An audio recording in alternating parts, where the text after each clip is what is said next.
افسانہ ہے لحاف اور تحریر ہے عصمت چغتائی۔ جب میں جھاڑو میں لحاف اوڑھتی ہوں تو پاس کی دیواروں پر اس کی پرچھائیں ہاتھی کی طرح جھومتی ہوئی معلوم ہوتی ہیں، اور ایک دم سے میرا دماغ بیتی ہوئی دنیا کے پردوں میں دوڑتے بھاگنے لگتا ہے، نہ جانے کیا کچھ یاد آنے لگتا ہے۔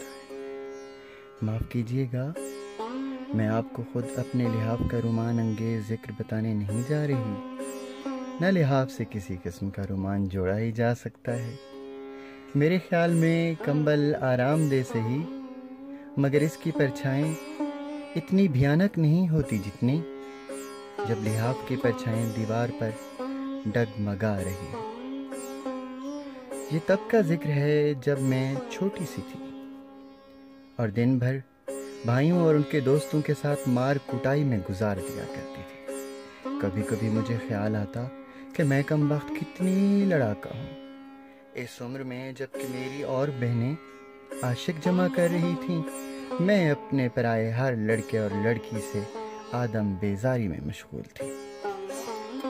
یہی وجہ تھی کہ اماں جب آگرہ جانے لگیں تو ہفتہ بھر کے لیے مجھے اپنی منہ بولی بہن کے پاس چھوڑ گئیں۔ ان کے ہاں اماں خوب جانتی تھی کہ چوہے کا بچہ بھی نہ ہے اور میں کسی سے لڑ بھڑ نہ سکوں گی۔ سزا تو خوب تھی بھائی۔ ہاں تو پھر اماں مجھے بیگم جان کے پاس چھوڑ گئیں، وہی بیگم جان جن کا لحاف اب تک میرے ذہن میں گرم لوہے کے داغ کی طرح محفوظ ہے۔ یہ بیگم جان تھی جن کے غریب ماں باپ نے نواب صاحب کو اسی لیے داماد بنا لیا کہ وہ پکی عمر کے تھے، مگر تھے نہایت نیک۔ کوئی رنڈی بازاری عورت ان کے ہاں نظر نہ آئی۔ خود حاجی تھے اور بہتوں کو حج کرا چکے تھے، مگر انہیں ایک عجیب و غریب شوق تھا۔ لوگوں کو کبوتر پالنے کا شوق ہوتا ہے، بٹیرے لڑا لیتے ہیں، مرغ بازی کرتے ہیں۔ اس قسم کے واہیات کھیلوں سے نواب صاحب کو شدید نفرت تھی۔ ان کے ہاں تو بس طالب علم رہا کرتے، نوجوان گورے گورے پتلی کمروں کے لڑکے جن کا خرچ وہ خود اٹھایا کرتے۔ مگر بیگم جان سے شادی کر کے تو وہ انہیں کل ساز و سامان کے ساتھ ہی گھر میں رکھ کر بھول گئے، اور وہ بیچاری دبلی پتلی نازک سی بیگم تنہائی کے غم میں گھلنے لگی۔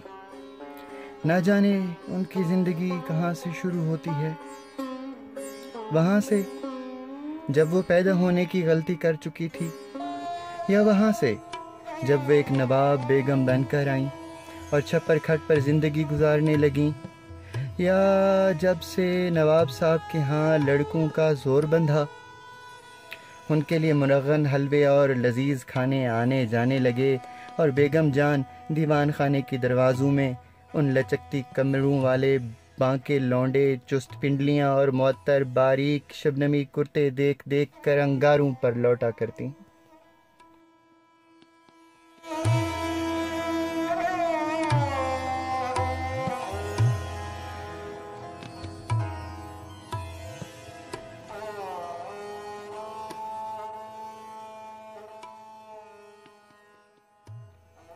یا جب وہ منتو مرادوں سے ہار گئیں، چلے بندھے اور ٹوٹکے اور راتوں کی وظیفہ خانی بھی چٹ ہو گئی، کہیں پتھر میں جونک لگتی ہے، نواب صاحب اپنی جگہ ٹس سے مس نہ ہوئے۔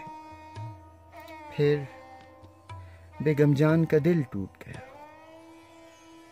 اور وہ علم کی طرف متوجہ ہوئیں، لیکن یہاں بھی انہیں کچھ نہ ملا۔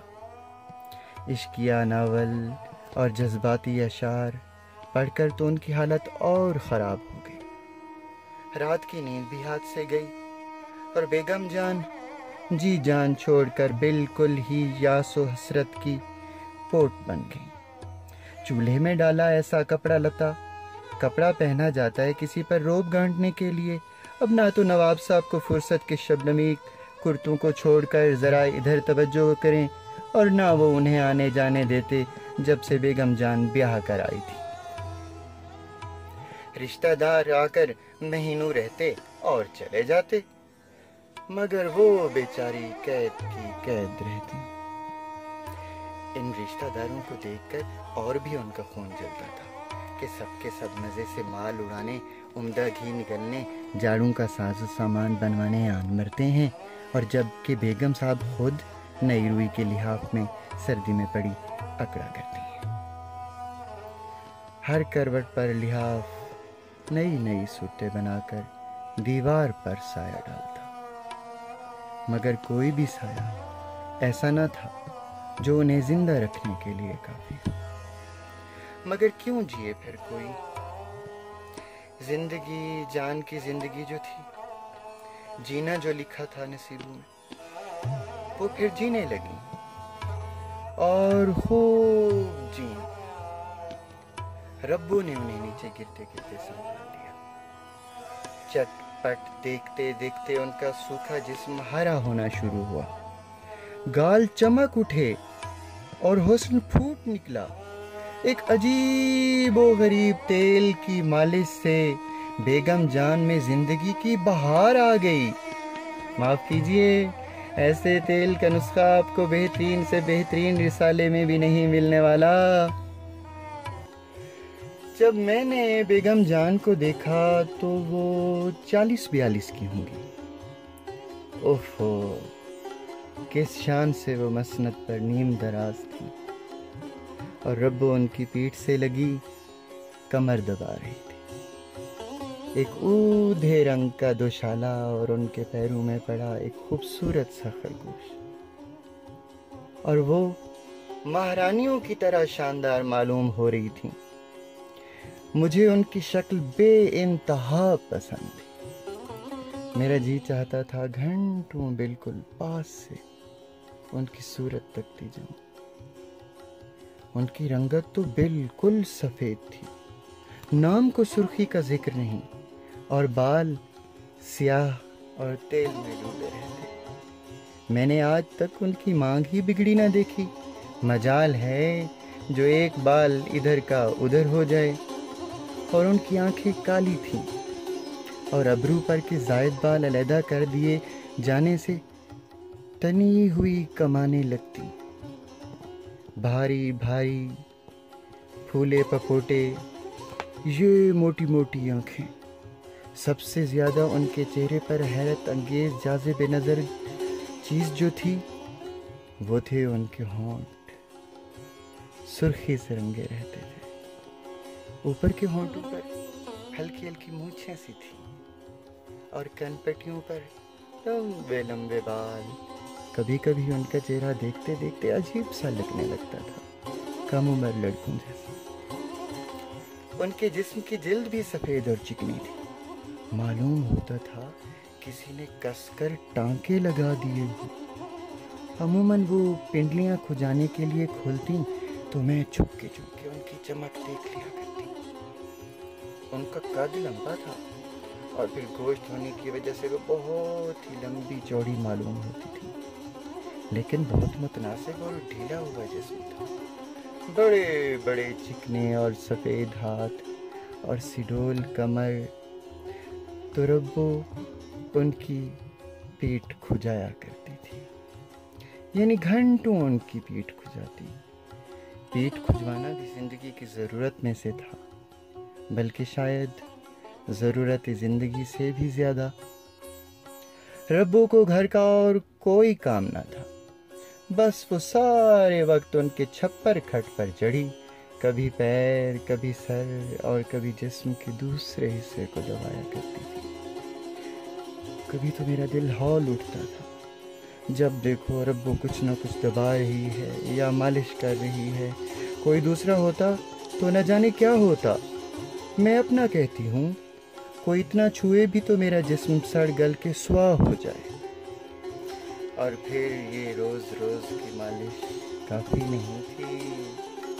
جس روز بیگم جان نہاتی، یا اللہ، بس 2 گھنٹہ پہلے سے تیل اور خوشبودار ابٹنوں کی مالش شروع ہو جاتی، اور اتنی ہوتی کہ میرا تو تخیل سے ہی دل ٹوٹ جاتا۔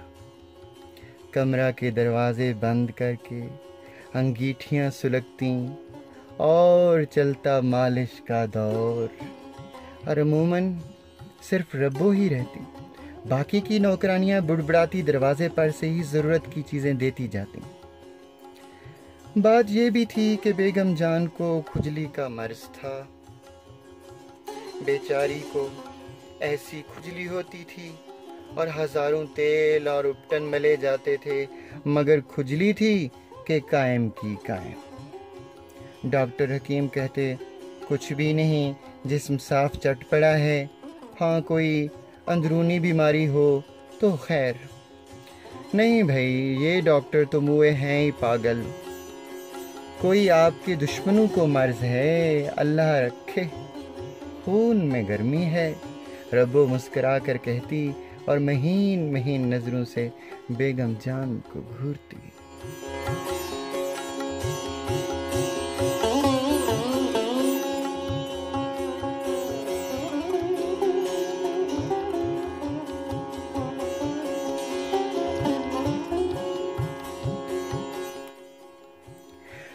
اوہ یہ ربو، جتنی یہ بیگم جان گوری اتنی ہی یہ کالی تھی، جتنی یہ بیگم جان سفید تھی اتنی ہی یہ سرخ، بس جیسے تپا ہوا لوہار کا لوہا، ہلکے ہلکے چیچک کے داغ، گھٹا ہوا ٹھوس جسم، پھرتیلے چھوٹے چھوٹے ہاتھ، کسی ہوئی چھوٹی سی توند، بڑے بڑے پھولے ہوئے ہونٹ جو ہمیشہ نمی سے لسے رہتے اور جس میں عجیب گھبرانے والی بو کے شرارے سے پھوٹتے تھے، اور یہ نتنے تھے پھولے ہوئے، ہاتھ کس قدر پھرتیلے تھے، ابھی کمر پر تو وہ لیجیے پھسل کر گئے کولوں پر، وہاں رپٹے رانوں پر، اور پھر دور ٹخنوں کی طرف۔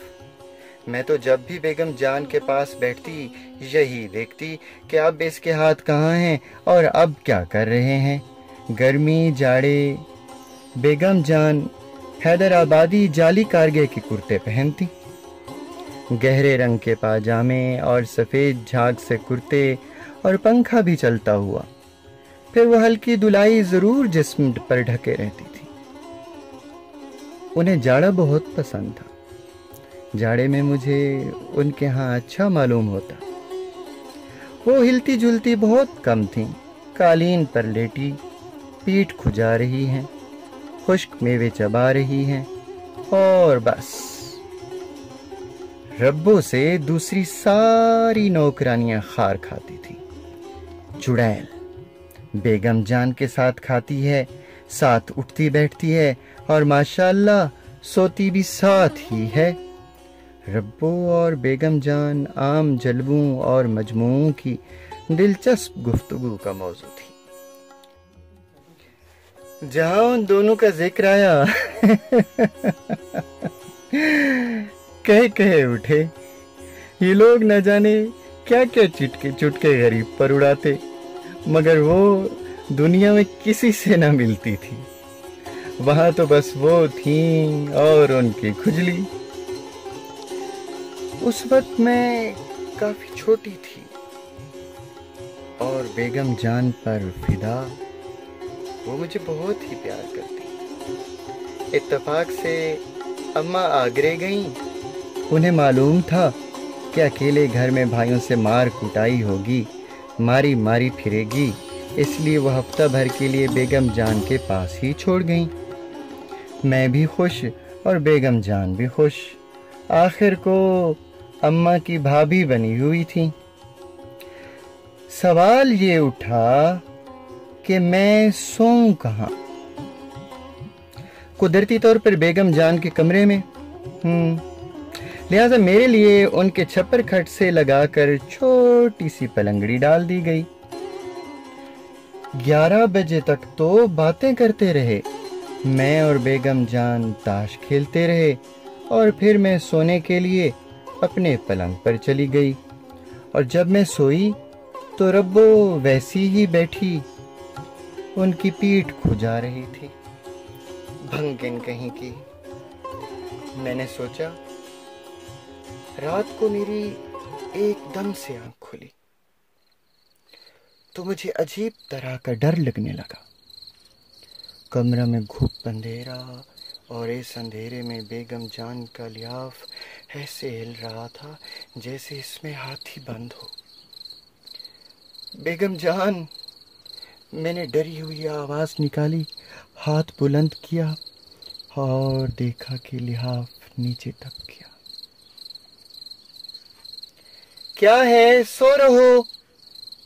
بیگم جان نے کہیں سے آواز دی۔ ڈر لگ رہا ہے، میں نے چوہے کی سی آواز سے کہا۔ سو جاؤ، ڈر کی کیا بات ہے، آیت الکرسی پڑھ لو۔ اچھا۔ میں نے جلدی آیت الکرسی پڑھی، مگر یعلم ما بینا پر دفعتاً آ کر اٹک گئی، حالانکہ مجھے اس وقت پوری یاد تھی۔ تمہارے پاس آ جاؤں بیگم جان؟ نہیں بیٹی، سو رہو، ذرا سختی سے کہا، اور پھر دو آدمیوں کے خسر پسر کرنے کی آواز سنائی دینے لگی۔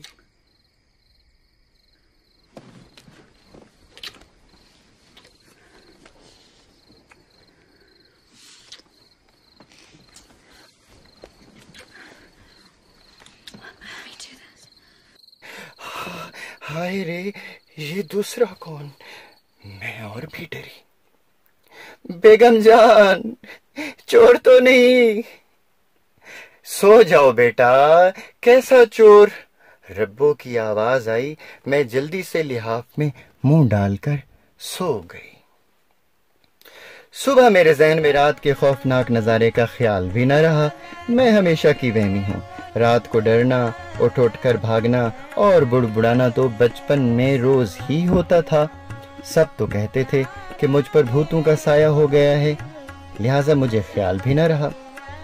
صبح کو لحاف بالکل معصوم نظر آ رہا تھا، مگر دوسری رات میری آنکھ کھلی تو ربو اور بیگم جان میں کچھ جھگڑا بڑی خاموشی سے چھپر کھٹ پر ہی طے ہو رہا تھا، اور میری خاک سمجھ میں نہ آیا کہ فیصلہ کیا ہوا۔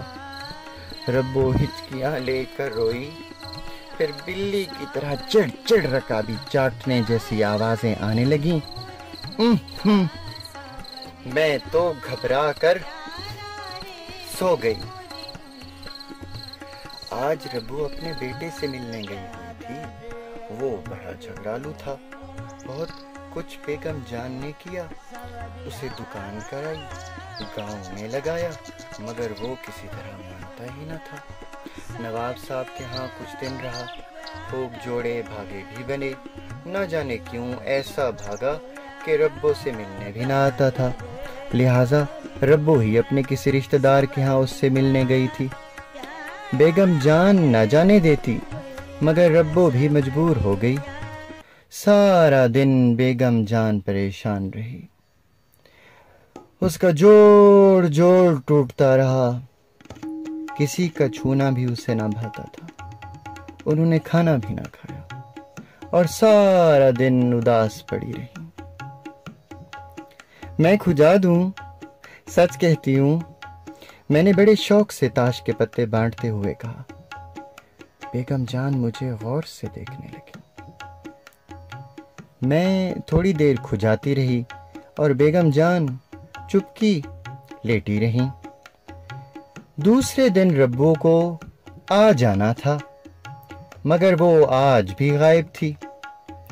بیگم جان کا مزاج چڑچڑا ہوتا گیا، چائے پی پی کر انہوں نے سر میں درد کر لیا۔ میں پھر کھجانے لگی ان کی پیٹھ، چکنی میز کی تختی جیسی پیٹھ۔ میں ہولے ہولے کھجاتی رہی، ان کا کام کر کے کیسی خوشی ہوتی تھی۔ ذرا زور سے کھجاؤ، بند کھول دو، بیگم جان بولی۔ ادھر، آئے ہائے، ذرا شانے سے نیچے. ہاں ہاں, واہ واہ واہ واہ, ہاں یہیں. وہ سرور میں ٹھنڈی ٹھنڈی سانسیں لے کر اطمینان کا اظہار کرنے لگی. اور ادھر حالانکہ بیگم جان کا ہاتھ خوب جا سکتا تھا, مگر وہ مجھ سے ہی کھجوا رہی تھی اور مجھے الٹا فخر ہو رہا تھا. یہاں اوئی, تم تو گدگدی کرتی ہو. وہ ہنسی. تمہیں کل بازار بھیجوں گی, کیا لوگی؟ وہی سوتی جاگتی گڑیا؟ نہیں بیگم جان, میں تو گڑیا نہیں لیتی. کیا بچہ ہوں اب میں؟ بچہ نہیں تو کیا بوڑھی ہو گئی. وہ ہنسی. گڑیا نہیں تو ببوا لینا, کپڑے پہنانا خود, میں دوں گی تمہیں بہت سے کپڑے. سنا؟ انہوں نے کروٹ لی. اچھا, میں نے جواب دیا. ادھر. انہوں نے میرا ہاتھ پکڑ کر جہاں کھجلی ہو رہی تھی رکھ دیا. جہاں انہیں کھجلی معلوم ہوتی وہاں رکھ دیتی, اور میں بے خیالی میں ببے کے دھیان میں ڈوبی مشین کی طرح کھجاتی رہی, اور وہ متواتر باتیں کرتی رہی. سنو تو, تمہاری فراقیں کم ہو گئی ہیں, کل درزی کو دے دوں گی, نئی سی لائے. تمہاری اماں کپڑا دے گئی ہیں, وہ لال کپڑے کی نہیں بنواؤں گی, چماروں جیسی ہے. میں بکواس کر رہی تھی اور میرا ہاتھ نہ جانے کہاں سے کہاں پہنچا. باتوں باتوں میں مجھے معلوم بھی نہ ہوا بیگم جان تو چت لیٹی تھی. ارے, میں نے جلدی سے ہاتھ کھینچ لیا. اوئی لڑکی, دیکھ کر نہیں کھجاتی, میری پسلیاں نوچے ڈالتی ہے. بیگم جان شرارت سے مسکرائیں اور میں جھینک گئی. ادھر آ کر میرے پاس لیٹ جا. انہوں نے مجھے بازو سے سر رکھ کر لیٹا لیا. آئے ہے, کتنی سوکھ رہی ہے, پسلیاں نکل رہی ہیں.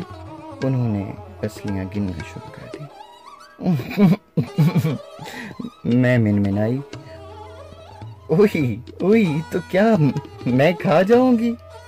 کیسا تنگ سویٹر بنا ہے, گرم بنیان بھی نہیں پہنا تم نے. میں کل بلانے لگی. ہاں تو یہ بتاؤ کتنی پسلیاں ہوتی ہیں؟ انہوں نے بات بدلی. ایک طرف 9 اور ایک طرف 10. میں نے اسکول میں یاد کی ہوئی ہائیجین کی مدد لی, وہ بھی اونٹ پٹھانگ. ہٹا لو ہاتھ. ہاں, 1 2 3.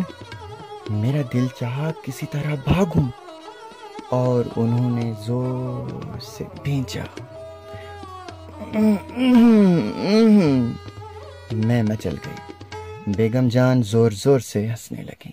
اب بھی جب کبھی میں ان کا اس وقت کا چہرہ یاد کرتی ہوں تو دل گھبرانے لگتا ہے. ان کی آنکھوں کے پپوٹے اور وزنی ہو گئے, اوپر کے ہونٹ پر سیاہی گھری ہوئی تھی. باوجود سردی کے پسینے کی ننھی ننھی بوندیں ہونٹوں پر اور ناک پر چمک رہی تھی. اس کے ہاتھ یخ ٹھنڈے تھے مگر نرم, جیسے ان پر کھال اتر گئی ہو. انہوں نے شال اتار دی اور کارگے مہین کرتے میں ان کا جسم آٹے کی لونی کی طرح چمک رہا تھا. بھاری جڑاؤ سونے کے گرین بٹن گریبان کی ایک طرف چھوڑ رہے تھے. شام ہو گئی تھی اور کمرے میں اندھیرا گھٹ رہا تھا.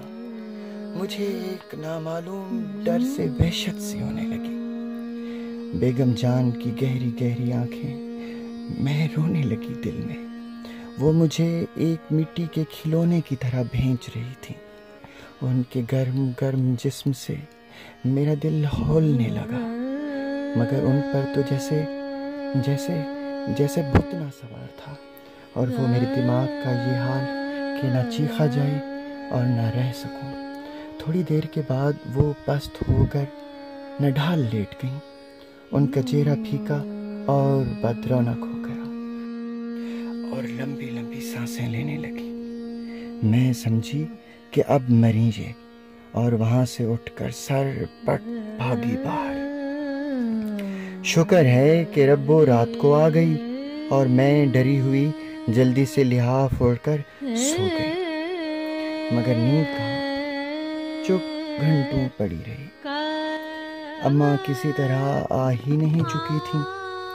بیگم جان سے مجھے ایسا ڈر لگتا تھا کہ میں سارا دن ماماؤں کے پاس بیٹھی رہی، مگر ان کے کمرے میں قدم رکھتے ہی دم نکلتا تھا، اور کہتی کس سے اور کہتی ہی کیا کہ بیگم جان سے ڈر لگتا ہے۔ بیگم جان جو میرے اوپر جان چھڑکتی تھی۔ آج ربو، میں اور بیگم جان میں پھر انبن ہو گئی۔ میری قسمت کی خرابی کہیے یا کچھ اور، مجھے ان دونوں کی انبن سے ڈر لگا، کیونکہ رات ہی بیگم جان کو خیال آیا کہ میں باہر سردی میں گھوم رہی ہوں اور مروں گی نمونیا میں۔ لڑکی کیا میرا سر منڈوائے گی؟ جو کچھ برا ہو گیا تو اور آفت آئے گی۔ انہوں نے مجھے پاس بٹھا لیا۔ وہ خود منہ ہاتھ سلفچی میں دھو رہی تھی، چائے تپائی پر رکھی تھی۔ چائے تو بناؤ، ایک پیالی مجھے بھی دینا۔ وہ تولیہ سے منہ خشک کر کے بولیں، ذرا کپڑے بدل لوں۔ وہ کپڑے بدلتی رہیں اور میں چائے پیتی رہی۔ بیگم جان نائن سے پیٹھ ملواتے وقت اگر مجھے کسی کام سے بلواتی تو میں گردن موڑے جاتی اور واپس بھاگ جاتی۔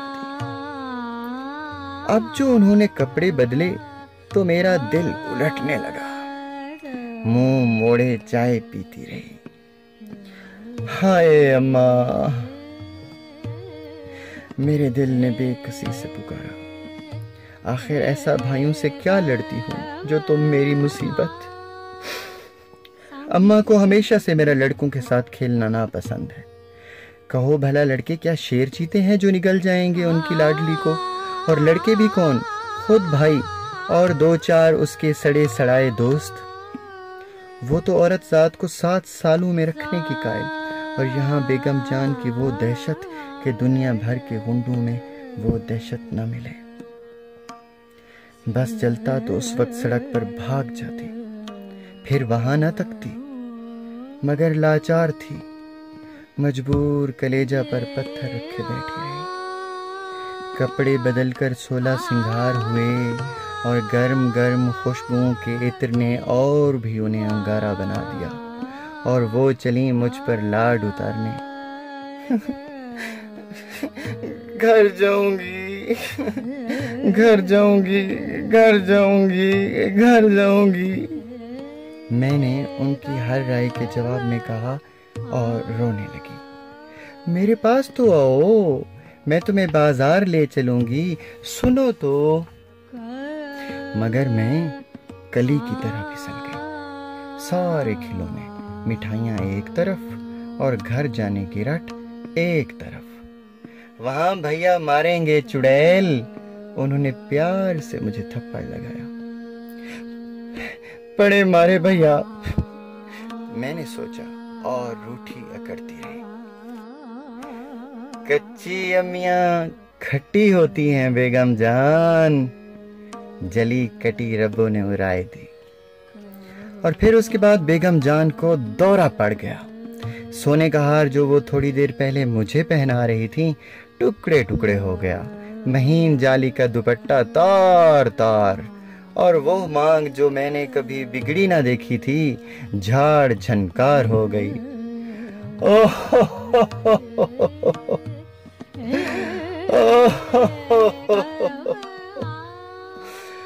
وہ جھٹکی لے کر چلانے لگی، میں رپٹی باہر۔ بڑے جتنوں سے بیگم جان کو ہوش آیا۔ جب میں سونے کے لیے کمرے میں دبے پیر جا کر جھانکی تو ربو ان کی کمر سے لگی جسم دبا رہی تھی۔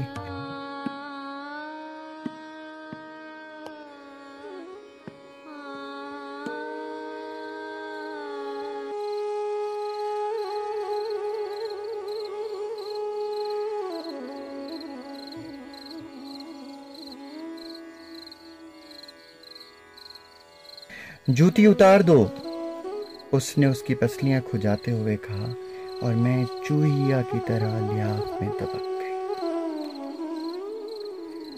بیگم جان کا لحاف اندھیرے میں پھر ہاتھی کی طرح جھوم رہا تھا۔ اللہ! میں نے مری ہوئی آواز نکالی۔ لحاف میں ہاتھی اچھلا اور بیٹھ گیا۔ میں بھی چپ ہو گئی۔ ہاتھی نے پھر لوٹ مچائی۔ میرا رو کانپا۔ آج میں نے دل میں ٹھان لیا کہ ضرور ہمت کر کے سرانے لگا ہوا بلب جلا دوں۔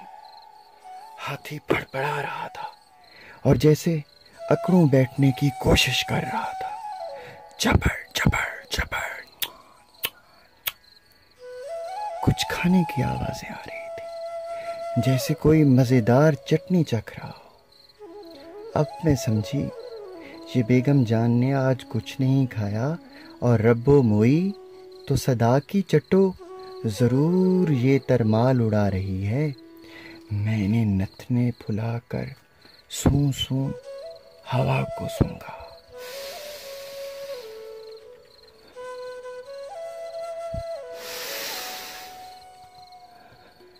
سوائے عطر، سندن اور حنا کی گرم گرم خوشبو کے اور کچھ محسوس نہ ہوا۔ لحاف پھر امڑنا شروع ہوا۔ میں نے بہت چاہا کہ چپکی پڑی رہوں، مگر اس لحاف نے تو ایسی عجیب عجیب شکلیں بنانا شروع کی کہ میں ڈر گئی۔ معلوم ہوتا تھا غاؤں غاؤں کر کے کوئی بڑا سا مینڈک پھول رہا ہے اور اب اچھل کر میرے اوپر آیا۔ اماں! میں ہمت کر کے گگنائی، مگر وہاں کچھ سنوائی نہ ہوئی اور لحاف میرے دماغ میں گھس کر پھولنا شروع ہوا۔ میں نے ڈرتے ڈرتے پلنگ کے دوسری طرف پیر اتارے اور ٹٹول ٹٹول کر بجلی کا بٹن دبایا۔ ہاتھی نے لحاف کے نیچے ایک کلا بازی لگائی اور پچک گیا۔ کلا بازی لگانے میں لحاف کا کونا فٹ بھر اٹھا۔ اللہ! میں غرڈاب سے اپنے بچھونے میں گھس آئی۔